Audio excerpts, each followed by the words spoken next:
É 1993 na região da Luz, no centro de São Paulo, e pessoas vagam pelas ruas como zumbis tomados por abstinência, sucumbindo a surtos psicóticos. Ali, naquela região, as pessoas nunca viram algo parecido. Era o crack chegando na maior cidade do Brasil. O entorpecente varreu muita sanidade. Solto nas ruas, transformou em fumaça muitas vidas e diluiu famílias ao acender de uma pedra. Hoje, vamos contar a história e a origem do crack, sua chegada no Brasil e a formação da maior aglomeração geográfica de adictos do Brasil, a Cracolândia. Pessoal, para começar esse vídeo, eu gostaria de pedir que vocês olhassem essa foto cabulosa captada por Antônio Galdério, que inclusive é um excelente fotógrafo. Um abraço, Galdério. Você viu? Nela, a gente pode ver uma criança com um cachimbo improvisado de pedra. O menino aí não tem nem 12 anos. Ele está em São Mateus, região de São Paulo, onde a pedra foi disseminada. Foi Hiroshima e Nagasaki da pedra em São Paulo. O que chama atenção é o garoto segurando um potinho de Yakult, que é símbolo da infância, e uma caneta, que é símbolo da educação. Ele montou um cachimbo do diabo para jogar a vida fora. Eu acho horrível que essa foto exista, mas eu gosto muito do jeito que ela foi captada, pois mostra como a pedra ceifou a infância, a adolescência e vida adulta de muita gente. Agora, eu gostaria que vocês vissem essa outra imagem. Ela é de uma região comandada pelo TCP, Terceiro Comando Puro, e nela podemos ver que até os bandidos têm preocupação com o uso de pedra. Não é por consciência social não, o bandido não tem isso, claro, mas é porque esse tipo de usuário dá muito trabalho para as comunidades e para as famílias. A última foto é uma comparação. Dê uma olhada nessas duas imagens. Tá vendo? É a Amy Winehouse.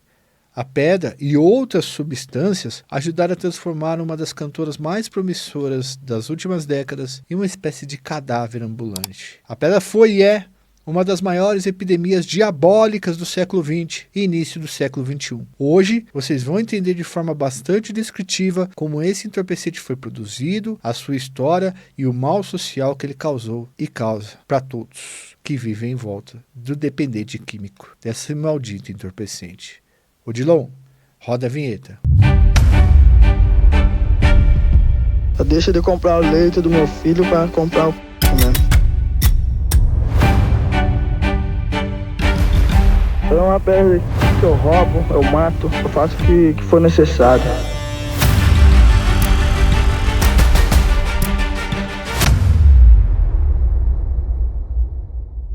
Pessoal, eu vou começar o vídeo desse jeito aqui. O crack é uma praga.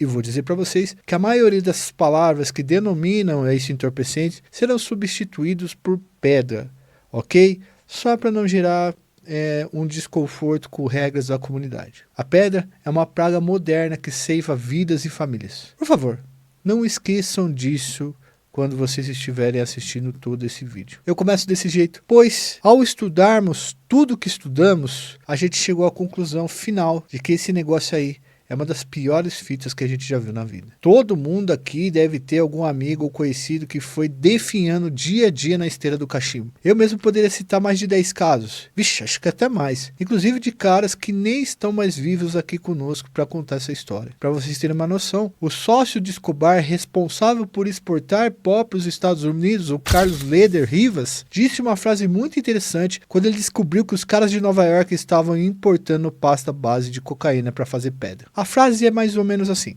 abre aspas, esse entorpecente é a terceira bomba atômica do mundo. Veio para arrasar e destruir a sociedade americana. Rapaziada, quem disse isso foi um dos assessores do Escobar, um dos caras que mais colocaram pó dentro dos Estados Unidos. Não é um pastor, não é um padre, não é um filantropo, é um exportador de entorpecentes. Vocês estão conseguindo entender o B.O. disso? Dá uma olhada nesse vídeo aí, ó. Esse cara falando é Marcelo Fernando Pinheiro Veiga, conhecido como Marcelo Piloto, membro do CV. Ele fala em uma entrevista sobre o lance da pedra. Sente o drama. As pessoas viram zumbis. As pessoas começam a roubar, a matar. A própria família dentro de casa, as pessoas que convivem, que usam essa droga, vê que isso não leva a nada, não leva a futuro nenhum, só leva a desgraça e destruição. Devido à experiência de vida que eu tenho, de tantas coisas que eu já vi, isso é o pior. É o fundo do poço para quem gosta de usar droga. Bom, mas vamos entender como esse entorpecente nasceu e tomou conta de uma parte significativa do mundo. Em janeiro de 1990, Marion Barry, prefeito de Washington, foi flagrado por uma câmera dando umas cachimbadas numa pedra. A imagem percorreu todos os jornais, revistas e noticiários norte-americanos. Como prefeito, onde fica a Casa Branca, entrou nisso. Marion foi até as câmeras e disse, olhando para os olhos dos americanos, o seguinte: eu estou viciado nisso. Dias depois, chegou a ser preso pelo FBI como negros pobres dos guetos norte-americanos, que tem muito a ver com essa história. Até aquele momento, pensava-se que o entorpecente era apenas usado por gente pobre, sem muito poder aquisitivo. Nós usamos aqui, para fazer o nosso vídeo, o excelente e raro livro do Marcus Uchoa, que pesquisou durante anos o assunto. O livro chama-se O Caminho das Pedras. O cara escreve muito bem. Mas o autor jamais se recuperou da viagem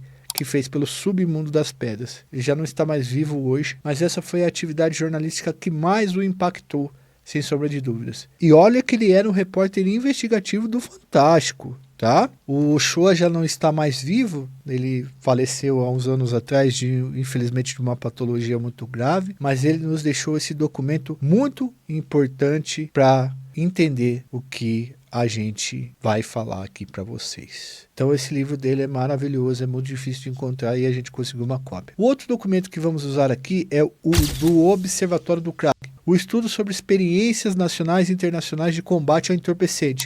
Ele foi produzido pela Associação Nacional dos Municípios, visto que muitos municípios estavam com bastante problema com essa entorpecente. E também o livro Pedra, e Exclusão Social, organizado pelo Gessé Souza, mas com vários colaboradores. Esse o foco é mais na estrutura econômica com esses cientistas políticos e economistas. Vamos então para o livro do Uchoa aqui. Acredita-se, segundo o livro, que a pedra tenha começado a circular no Bronx, nos Estados Unidos, nos becos entre as pessoas de ascendência latina e negros. Não se sabe ao certo quem resolveu fazer a primeira mistura e desenvolver a primeira praga do apocalipse. A pedra é a transformação da pasta base do pó em pedra, através de um processo de cozimento e adição de bicarbonato de sódio. A fita é que, diferente do pó, seja ele para cheirar ou para injetar, a pedra, quando é queimada, dá um barato mais rápido e causa um baita impacto maior. Mas vamos para o Bronx, nos anos 80, tá? Distrito de Nova York. Na verdade, esse período do início dos anos 80 do Bronx é conhecido como o The Crack Epidemic, ou seja, a epidemia de pedra. Tá? Uma das versões de como a pedra surgiu, e que está nos arquivos da polícia norte-americana, é que ela teria sido introduzida por comerciantes ilegais de substâncias jamaicanos na procura de ganhar mercado com o narcótico mais potente. Mas a versão mais aceita, e essa achamos a mais plausível, é que no início dos anos 80 os Estados Unidos declaram guerra às drogas em uma política bastante agressiva de prisões e contenção da importação de pó para o país. Inclusive, houve operações enormes do FBI e do DEA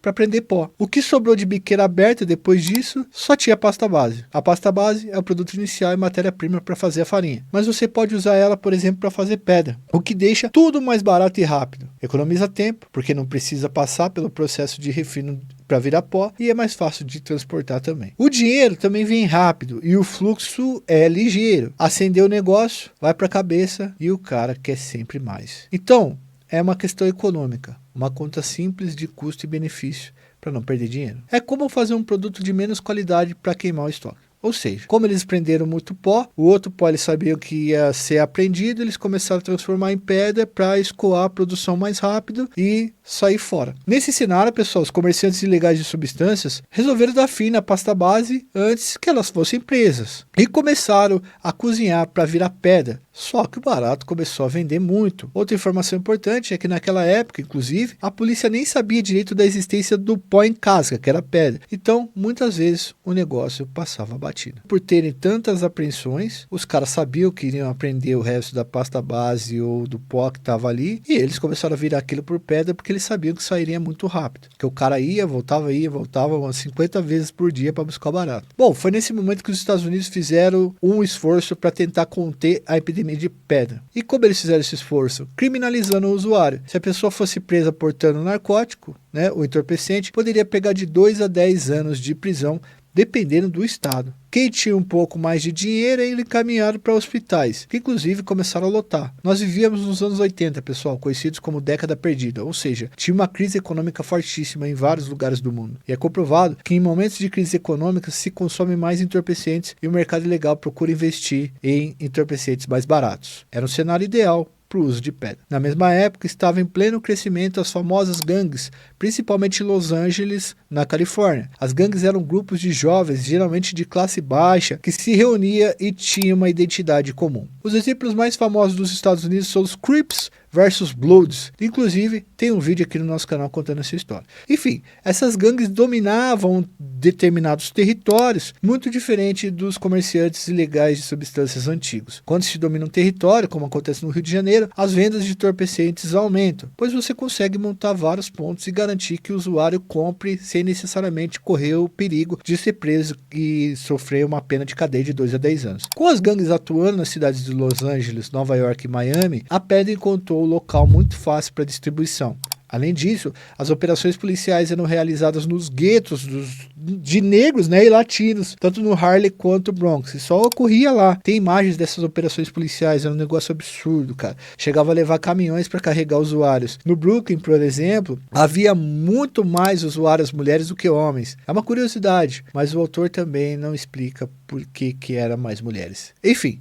Em pouco tempo foram sendo criadas as crack houses. Ainda no final dos anos 80, havia áreas destruídas e prédios abandonados em todas as grandes cidades americanas. Ou seja, diziam que esses locais abandonados, eles serviriam para criar uma sensação das pessoas que aquilo tudo estava um caos, que aquilo tudo estava degradante, e aí os comportamentos virariam degradantes também. Essas casas e prédios abandonados eram frutos da grande desindustrialização que o país sofreu e também fruto de incêndios criminosos que eram provocados para expulsar gente de suas casas, para os grandões e donos de grandes imobiliárias e proprietários comprarem a preço bem baixo e fazer outros prédios e condomínios. Tem uma série chamada The Get Down que mostra muito bem essa época e esses incêndios criminosos. Mas enfim, as Creek Houses eram locais onde se cozinhava a pasta base para virar pedra, tá? E também era um local que se disponibilizava ali dentro do local para as pessoas fumarem barato. Já que eles descobriam que o cara nunca parava numa pedra só. Diferente do pó, que o cara vai e volta, né, para buscar, ou às vezes vai e passa um tempo cheirando e depois volta no outro dia, os caras que fumavam pedra, eles voltavam muito rapidamente. É uma outra relação com o usuário. O cara passava dias e até semanas consumindo o negócio e sendo consumido por ele todos os dias. Nós temos um vídeo aqui que mostra um pouco como foi essa epidemia. Colocamos nossa câmera onde não era vista e por 21 horas consecutivas presenciamos inúmeras transações diurnas e noturnas. Eu chamo de parar e copiar. Casas de pedras. Você pode estacionar o carro, alguém corre até ele e te vende pedras. Crianças frequentemente formam gangues, balançando suas mercadorias, contando suas lucros repetidamente. A maior parte do dinheiro vai para casa onde os adultos se escondem, ganhando o maior lucro e se mantendo a salvo de prisão e longos termos de prisão. Vamos ver agora como ela chega ao Brasil. Em 1988, o jornal Estadão publicou uma reportagem traduzida dos Estados Unidos que falava sobre, não posso falar isso não, mas é o entorpecente do apocalipse, tá? E mostrava imagens de usuários andando igual zumbi, tipo The Walking Dead mesmo. Tipo como é fentanil lá agora. No mesmo ano, moradores das periferias de São Paulo começaram a observar comportamentos estranhos na quebrada. A gente vai descrever uma parte do livro aqui para vocês, que está na página 53 do livro do Shoah. Abre aspas. Naquele ano, os paulistanos começaram a notar nas ruas, nos bairros pobres da periferia de São Paulo, pessoas com comportamento estranho após formar um cachimbo com pequenas pedras porosas. Eles tremiam e andavam rápido com os olhos vidrados. Eram as primeiras cenas dos viciados nas ruas de São Paulo. Fecha aspas. As pessoas que o Shoah, o autor do livro, entrevistou, descreveram aquelas imagens como assustadoras. Aliás, uma curiosidade interessante, o nome crack, tá? É porque quando se acende e começa a fumar, a pedra faz um barulho de estalo, como se estivesse quebrando. Crack é a expressão inglesa para demonstrar quebrando, tá? Quem trouxe a primeira pedra para o Brasil é uma pergunta sem resposta. mas nós sabemos onde foi a primeira apreensão. Ela estava na bolsa de um homem chamado José Rodrigues Neto, conhecido como Zico. Ó, trouxemos a primeira apreensão aqui para vocês. E ocorreu às 16 horas do dia 22 de junho de 1990, em um quarto de motel chamado Bataclan, em Guaianazes, Zona Leste de São Paulo. O DENARC, órgão da Polícia Civil responsável pelo combate de narcóticos, recebeu a denúncia anônima de que Zico estaria produzindo e vendendo entorpecentes nesse quarto. Ao chegarem lá, os investigadores ficaram impressionados. Zico fazia o que nós chamamos no Brasil de panelada, que era a gíria usada para o processo caseiro de produção da pedra. O cara metia a pasta base, bicarbonato de sódio, água e fervia até virar uma casca e depois logo a pedra, né? Esse Zico encontrou o fim na favela do Boi, na Vila Nova Cachoeirinha. Foi com disparos de arma de fogo, mas ele deixou o legado que era a pedra aqui no Brasil. Poucos dias depois, já foram identificados vendas desse entorpecente na cidade de Tiradentes, Itaquera e São Mateus. Inclusive, a região de São Mateus ficou conhecida como local das paneladas. Em muitas quebradas já havia gente que fazia esse processo de adicionar o bicarbonato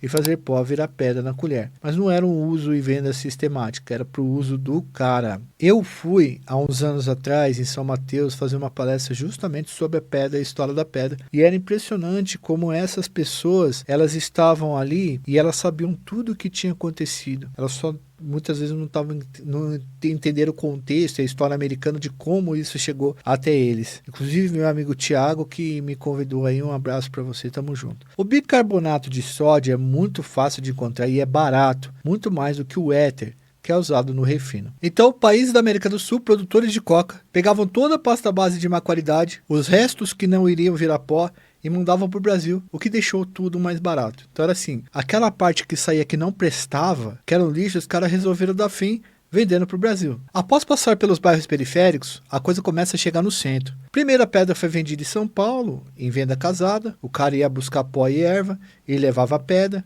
que chamavam na época de farinha em casca, tá? Mas aos poucos, os comerciantes ilegais de substâncias observaram que o cara ia, mas voltava rapidinho. A biqueira passou a funcionar 24 horas, cheia de gente louca. Isso começou a dar trabalho, principalmente na periferia. Vocês sabem como funciona, pessoal. É o famoso nóia. É um cara muito complicado, porque ele é doente, de certa forma, né? O cara troca dentadura de vó, período de Natal, botijão de gás, roupa de varal, qualquer coisa para dar só mais uma cachimbada. Nas periferias, isso começou a causar grandes problemas.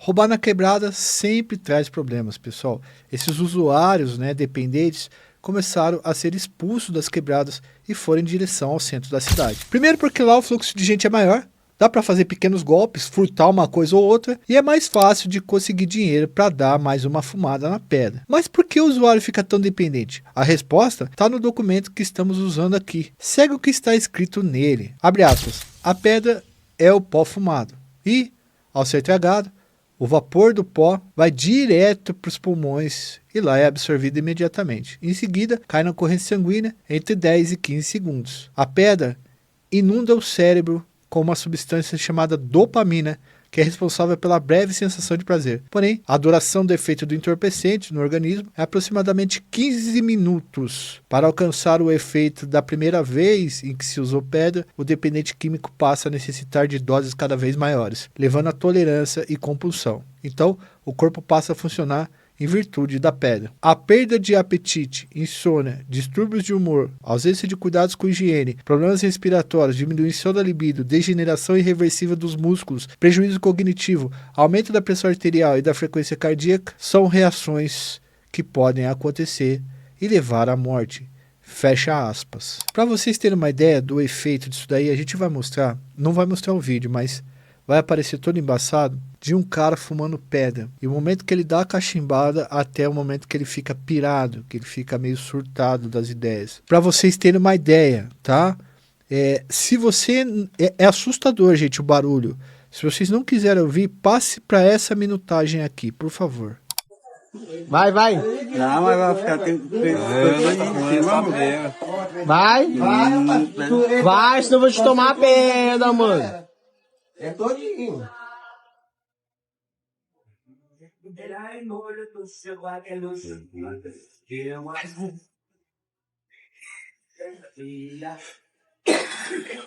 Você tá lutando na bola. 5 segundos pra você retomar. Você tem que Ah, todo dia? Todinho. Todinho, cara. Todinho. Nasceu. Peraí. Tá vai, vai ser bom.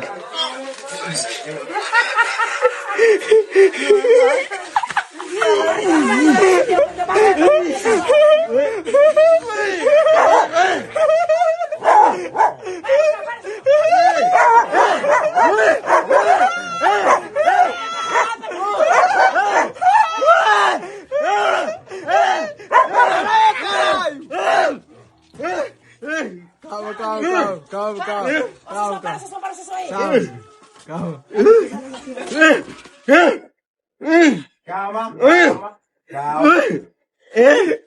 Ele perdeu o tapa, né, Greg? Tá com ele.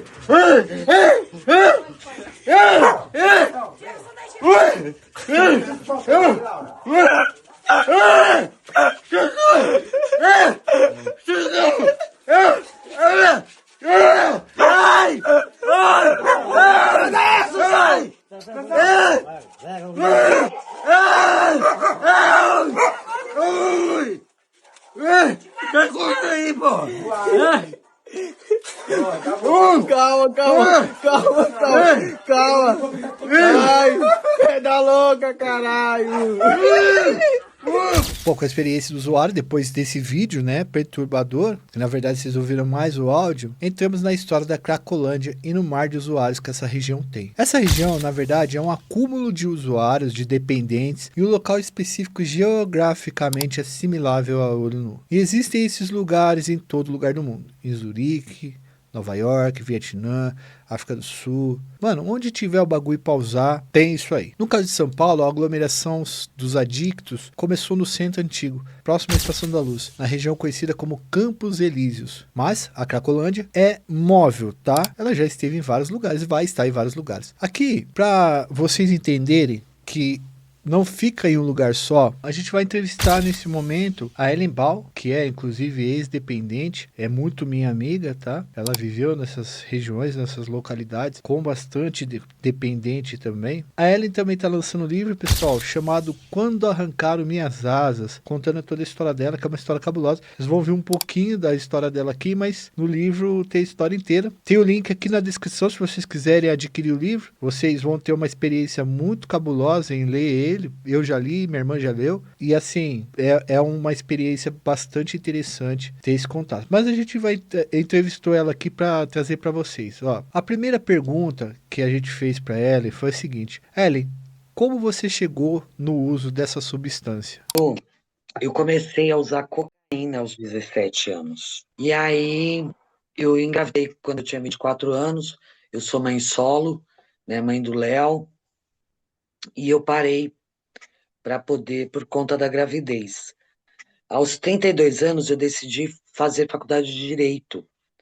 E no último ano da faculdade, eu voltei a usar cocaína, né? O Léo já tinha 8, 9 anos, não me lembro muito bem. E com o passar do tempo, a minha mãe acabou descobrindo que eu usava cocaína.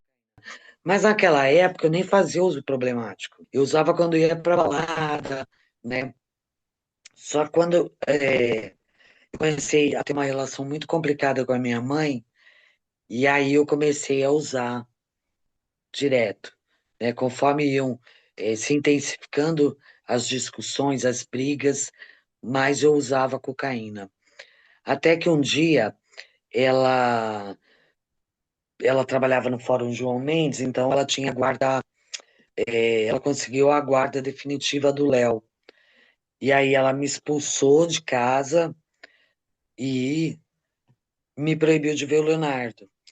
E aquilo, quando ela tirou o Léo de mim, tirou o meu chão, né? E foi quando eu comecei a usar todos os dias, e aí eu precisava da cocaína para poder levantar da cama, para poder viver o dia, né? Aí eu acabei conhecendo o crack, porque eu ia na biqueira todo dia, Aí eu fui, um determinado dia, fui em 3 biqueiras e não tinha cocaína. Aí eu naquela fissura para me drogar, eu perguntei o que que você tem. Aí ele falou, eu tenho pedra. Eu falei, me dá. E aí eu não voltei mais para casa, porque o efeito do crack, ele é melhor do que o efeito da cocaína, só que ele tem um tempo muito curto. Então você fica naquela missão de comprar outra pedra. Então o tempo todo ali, e por isso que muitas pessoas acabam em situação de rua, não voltam para casa, que foi o que aconteceu comigo. Aí nós perguntamos para ela também se ela teve vivência dentro da Cracolândia. Sim, eu morei ali no Cambuci, no Glicério, eu não gostava muito dali. Então eu ficava períodos. Na realidade, o centro de São Paulo são várias cracolândias ali, né? Glicério, Cambuci, existem as mini cracolândias, mas ali onde dizem, né, que é a Cracolândia, o fluxo, eu ficava muito pouco porque por conta da opressão policial mesmo. E também a gente quis saber da Ellen como é a Cracolândia, para explicar um pouco para vocês. Para mim, o problema ali era a repressão policial. Um lugar muito mais fácil de você ter acesso à droga, à bebida, porque existe todo o mercado atrás do crack, né? Não é só a pedra. É a pedra, é o cigarro, aquele falsificado, é o cigarro que vende ali, é o corote que vende ali.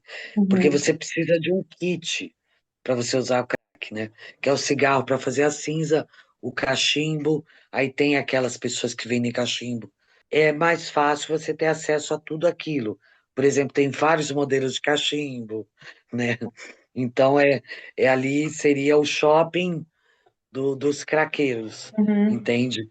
Mas o meu problema era a repressão policial, até porque, assim, a gente toma muito esculacho da polícia, né? Sofre muita ameaça e a gente muitos desaparecimentos forçados. Então, eu tentava evitar ao máximo qualquer tipo de confronto com a polícia, entende? Então, eu costumava ficar mais afastada. Pessoal, vamos agora falar da localidade ali, da Cracolândia mais famosa, que é a região do centro de São Paulo. Havia ali no centro um terminal rodoviário. Muita gente chegava e ia embora da cidade naquela região. Em 1982, a Prefeitura de São Paulo desativou o terminal rodoviário. Quase tudo que tinha ali, que dependia do fluxo dos viajantes, acabou se degradando. Muitos lugares passam a ser abandonados, comércios e hotéis fecham. E no início dos anos 90, os usuários passam a chegar por ali e o comércio ilegal de substâncias também. Com muito lugar abandonado, lugar degradado, aconteceu isso daí. A pedra então se espalhou rapidamente pelo centro. Foi montada a DIP, Divisão de Prevenção e Educação, uma delegacia que trabalhava com prevenção e conscientização das famílias dos dependentes. Em 1990 também, pessoal, começava a chegar na delegacia pessoas da classe média alta, lá dos Jardins, Pinheiro, Morumbi, bairros que para alugar uma casa é no mínimo aí uns 5 salários mínimos. Aí que a ficha caiu. Rapaziada, esse entorpecente pega rico, pega pobre, destrói todo mundo. Tudo em volta desses locais, das Cracolândias, é sujo e desumano. O cara parece um bicho abandonado. Aos poucos começaram a ser montadas as barracas naquela região central, e os usuários não iam mais embora. O antigo centro foi sendo abandonado por comerciantes e clientes, os poucos que restavam. Imagina na região os caras vendo as primeiras cenas de gente falando sozinho, tendo surto psicótico nas beiras das calçadas, tendo abstinência, né, pela falta do uso do negócio. Eram assustadores, pessoal. A pedra não tomou só a vida de pobres, mas de tudo quanto é classe social. Ali, os locais que ficavam essas concentrações de dependentes, todo mundo era igual. Começava a chegar toca-fitas, joias, dinheiro em espécie, prataria, produtos de casa de rico, tudo na mão dos vendedores de pedra. Na época, os hospitais e delegacias não estavam preparados para orientar a família ou dar assistência aos dependentes do novo entorpecente. Foi tudo muito assustador. E não era só isso, tá? Na mesma época, havia uma epidemia de AIDS, tá? Que estava no auge. A pedra e a síndrome da imunodeficiência adquirida chegaram praticamente juntas naquele apocalíptico início dos anos 90. Inclusive foi a chegada e o medo dessa doença que fez a pedra se alastrar por alguns lugares históricos, como o presídio do Carandiru. No Carandiru, os bagulhos mais consumidos eram erva e farinha injetável, conhecido como baque ou pico. O cara mistura farinha com água e injeta na veia. Aquilo é mais potente do que cheirar. Só que com a falta de seringas e agulhas descartáveis, os caras compartilhavam os materiais e isso acabava infectando com o vírus da AIDS muitas pessoas. Então, para não injetar, os caras começaram a fumar pedra. E a pedra devastou tanta cadeia que o próprio PCC, quando passou a tomar conta dos presídios em meados dos anos 90, proibiu a venda e o consumo dentro do cárcere. Lá na Cracolândia, mais famosa, os comerciantes ilegais de substâncias adotavam a bolsa crack, tá? Cada dia era um preço, dependendo da quantidade de usuários que estavam ali no dia. Foi nessa época também que começa a percepção de medo de ser roubado ou furtado, né, ou perder a vida na região da Luz e Campos Elíseos. Outras localidades como essa se espalharam pelo país. Uma das exceções foi o Rio de Janeiro. O crime no estado resistiu bastante à entrada da pedra. Os chefes de boca achavam que a pedra daria muito trabalho, reuniria muita gente na porta das bocas, o que atrapalharia muito o comércio. E as pessoas, usuários de ricos e classe média, que não gostariam de chegar lá perto desses caras, tá? Hoje se vende pedra no Rio de Janeiro, mas durante muitos anos o consumo foi proibido pelas organizações de lá. Em 1995, o DENARG fez a maior apreensão de pasta base até aquele período. Um comerciante de entorpecente chamado Quito foi preso na Marginal Tietê com 200 quilos de pasta base. No depoimento, o cara disse que o produto era para cozinhar 1 milhão de pedras, o que dá a dimensão da explosão desse entorpecente de São Paulo. Os policiais perguntaram se ele tinha noção de quanta gente fumava em São Paulo. O Kiko respondeu que se colocasse 20 nóia numa sala, em poucos dias eles acabariam com aquela quantidade de pedra, ou a pedra acabaria com eles. Para vocês terem uma noção do tanto de entorpecentes que a cidade de São Paulo estava consumindo. Ao ouvirem usuários, uma das falas dele foi enfática, tá? Abre aspas. Quando puxei a fumaça, deu um twin no ouvido. Adormeceu minha cabeça, adormeceu tudo. Parece que estava dentro de um vulcão cheio de cores. Mas depois fiquei correndo atrás disso e nunca mais achei a brisa do primeiro barato. Fecha aspas. E essa fita, tá? Causa dependência exatamente porque é forte, porque o barato que se sente da primeira vez nunca mais é sentido. Mas os caras ficam buscando isso a todo custo. Bom, a gente já viu o nascimento da pedra nos Estados Unidos, como ela chegou ao Brasil, como se desenvolveu aqui, a formação das cracolândias dessas regiões. E agora a gente vai ver como que o poder público agiu para acabar com esses lugares ou para tratar os dependentes. Nos anos 90 não fizeram praticamente nada. Vamos começar aqui em 2012. Em 2012, houve uma ação conjunta entre o prefeito de São Paulo, Gilberto Kassab, e o governador Geraldo Alckmin, que encamparam uma operação policial na rua Helvétia, onde estava concentrada a principal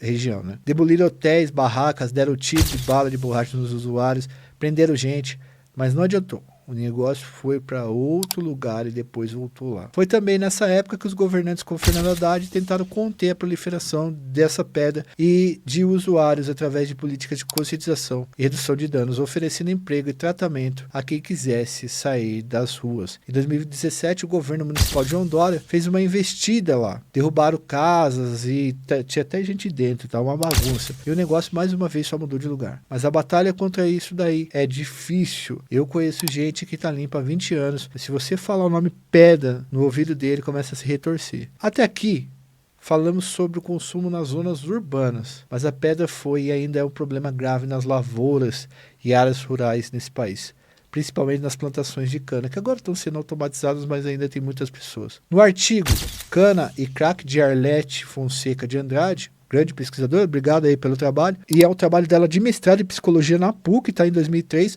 a autora cita que durante os anos 90 a pedra chegou às lavouras de cana e os jovens acabaram ficando dependentes, pois a pedra aumentava a produtividade por conta da sensação antifadiga. Só que em pouco tempo de uso, os caras largam a lavoura, pois a vontade de usar a abstinência ficam maiores. Há uma reportagem no Jornal Nacional de 1997 que mostra isso muito bem. Escondidos na lavoura, boias frias cultivam o vício do crack. É uma pedra que eu roubo, eu mato, eu faço o que for necessário.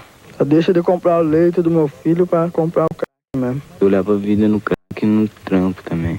Sem crack você não sabe ficar? Sem crack não sei. Quantas vezes você fuma por dia? Umas 4, 5 vezes por dia. Escondido na roupa de boia fria, este homem, que já foi trabalhador rural, admite que agora só vem à roça porque consegue colher negócios bem mais lucrativos. Vem de fora, né? Passa o negócio pra gente, a gente passa pra frente. E quantas pedras ele te traz por semana? Até 200 pedras. Por semana? Por semana. Você vende tudo? Vende. Às vezes vai 4 dias, vai tudo. O falso boia fria disse que já está ficando rico, que já comprou casa, moto e terreno. Quer dizer que se quiser já dava pra deixar de cortar cana? Dava. E por que você não deixa?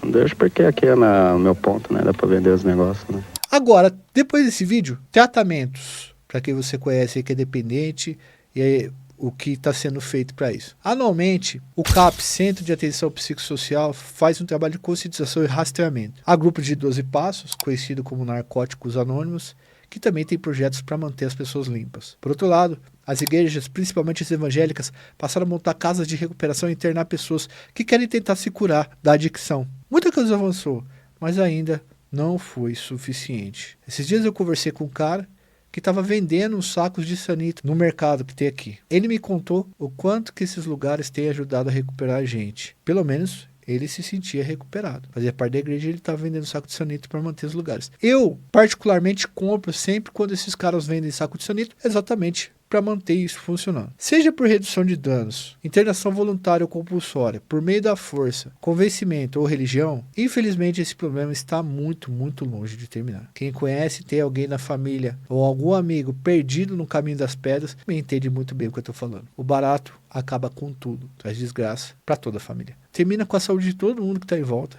causa uma pá de problema e isso precisa ser resolvido de alguma maneira, em algum dia. Só não sabemos quando. Aliás, se você é adicto dessa parada, ou tem algum parente que procura ajuda para não piorar essas ideias e a situação. Procura o CAPS da sua cidade, um lugar de tratamento dos 12 passos, uma clínica de recuperação ligada a alguma igreja ou não. A gente está por aqui e espero que esse vídeo chegue para muita gente, até para conscientizar sobre problemas trazidos por esse entorpecente do diabo. Forte abraço para todo mundo, tamo junto sempre. E dedicamos esse vídeo aqui a todo mundo que está lutando contra essa adicção maldita. Não deixe que o cachimbo leve embora tudo de bom que você tem e que você é. Vá procurar ajuda. E esse foi o dossiê, produto completo da iconografia da história. Deixe seu like, se inscreve no canal e ativa o sininho. Quem ficou até aqui, se possível, ajuda a gente no Apoia-se, porque o dossiê é um produto muito caro e geralmente a gente banca ele com o dinheiro do Apoia-se. E assim, já não tá dando para bancar mais. Então, se vocês puderem gostarem do dossiê, dá uma força pra gente, porque esse vídeo, por exemplo, ele vai sofrer restrição, pode sofrer restrição de monetização, e a gente não consegue tirar o quanto que a gente investiu. O produto custa dinheiro e é isso. E também, se possível, vira membro do nosso canal aqui por essa plataforma mesmo. Fui, valeu, até uma próxima.